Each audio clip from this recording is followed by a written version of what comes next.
ท่านนายกกุแตงใจจันนะครับแล้วก็ท่านรองชวานเลิศอุ่นแล้วก็คณะผู้บริหารท่านประธานสภาครับคุณธนชัยหนักงอมและท่านรองประธานสภาแล้วก็สมาชิกสภาเทศบาลตำบลน้าน้อยแล้วก็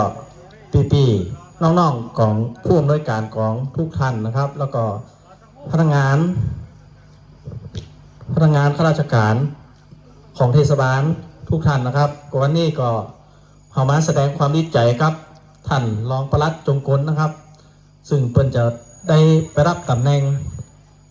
ที่เทศบาลตำบลทองพูนนะครับเนาะบางพูนจังหวัดปทุมธานีนะครับก็คือปีก้นก็คือ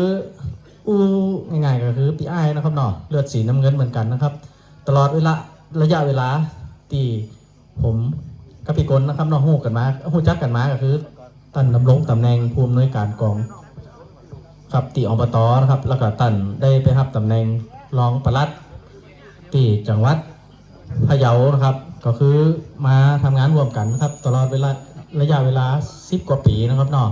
พี่กนก็คือพี่อ้ายครับก็ได้สอนน้องเรื่องงานหลายๆอย่างครับก็ผมก็จะนำความรู้ที่ท่านได้สอนแล้วครับ